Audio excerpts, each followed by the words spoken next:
کہتے میں نے سنا تھا کہ نافرمان کی روح بہت مشکل سے نکلتی ہے اور جو نیک لوگ ہوتے ہیں ان کی روح آسانی سے نکلتی ہے.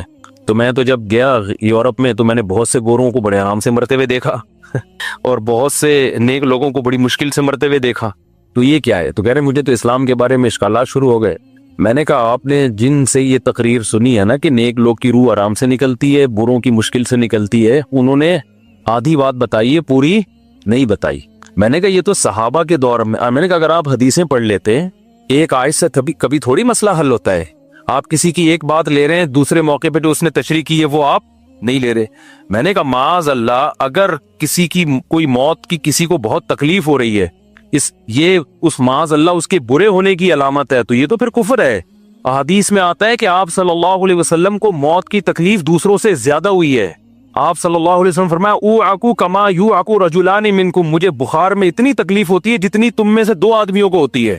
آپ پر جب بیماری آتی تھی نا، آپ کو تکلیف دوسروں سے زیادہ ہوتی تھی. اور امی عائشہ رضی اللہ تعالی عنہا فرماتی ہیں کہ نبی صلی اللہ علیہ وسلم کا سر مبارک میری گود میں تھا جب آپ کی روح نکلی ہے، اور آپ کی جو میں نے موت کی تکلیف دیکھی ہے، جس شدت میں آپ جس تکلیف میں تھے، اس کے بعد مجھے کسی کی موت کی جو آسانی سے کوئی دنیا سے گیا ہو نا، اس کے مرنے پر مجھے کبھی رشک نہیں آیا.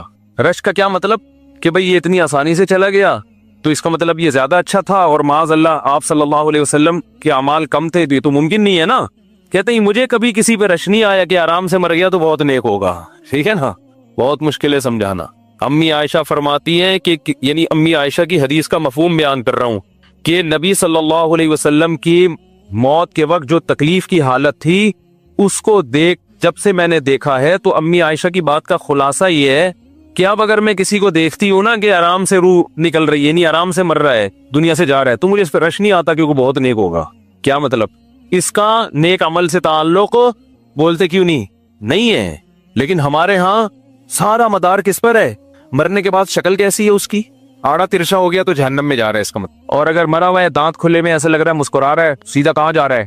او بھائی، اگر خدا نخواستہ کوئی لکوے کا مریض تھا، کوئی فالج کا مریض تھا، وہ تو مرے گا تو اس کا تو بیچارے کا ہوگا تھوڑا سا چہرہ بھی ٹیڑھا ہو سکتا ہے، کچھ بھی ہو سکتا ہے، نیک لوگوں کا بھی ہو سکتا ہے. تو مدار کس پر ہے؟ اعمال پر. اور نیک لوگوں کو بعض دفعہ موت کے وقت ڈبل تکلیف دی جاتی ہے. ایک تو اس لیے دی جاتی ہے، یا تو اس لیے کہ کوئی گناہ ان کا باقی رہ گیا ہوتا ہے.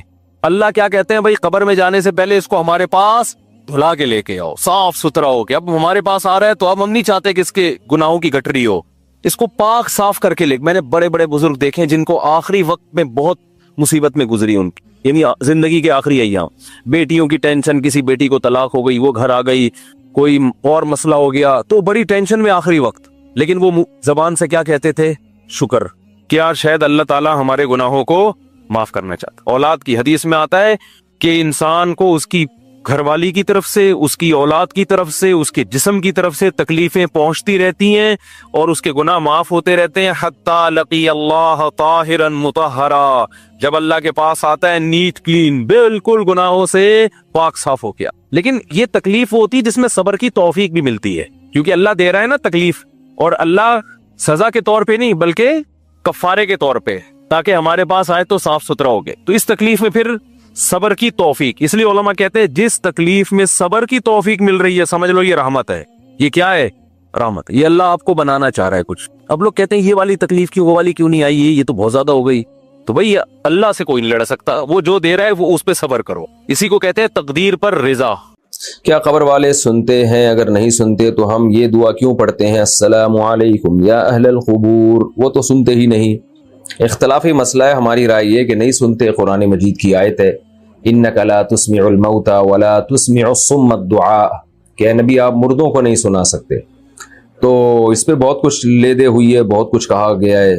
تو احادیث میں بعض جگہ سننا بھی ثابت ہے. تو ہماری رائے یہی ہے، ہمارے اکابر میں سے بھی بہت سو کی رائے یہی تھی. حضرت مولانا سرفراز خان صفدر صاحب کا اس پر بہت تفصیلی رسالہ ہے، انہوں نے بھی آخر میں خلاصہ یہی بیان کیا ہے. وہ یہی ہے کہ اصل یہی ہے کہ مردے نہیں سنتے، الا یہ کہ جہاں سننا ثابت ہے تو وہاں ہم قائل ہیں. جیسے کہ حدیث میں آتا ہے کہ جب مردے کو دفن کر کے جاتے ہو تو یسمع قرع نعالہم، وہ لوگوں کی ابھی پاؤں کی چوکھٹ کی جو آہٹ ہے نا، پاؤں کی آہٹ، قدموں کی آہٹ، اس کی آواز سن رہا ہوتا ہے کہ فرشتے آ جاتے ہیں حساب کے لیے.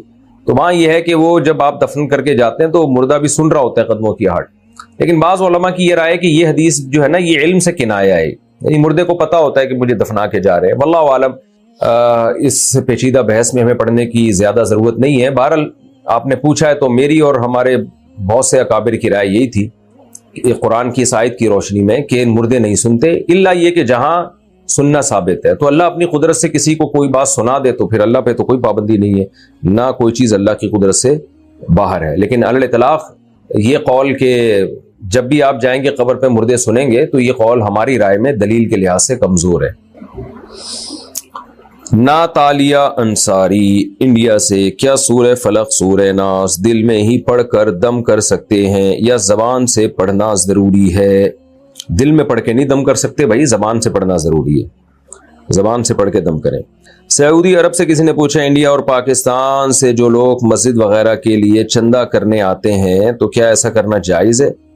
کیونکہ یہاں کی گورنمنٹ نے تو پابندی لگائی ہوئی ہے، وہ لوگ گورنمنٹ سے چھپ کر ایسا کر رہے ہوتے ہیں. جب گورنمنٹ نے پابندی لگائی ہے تو پھر ناجائز ہے.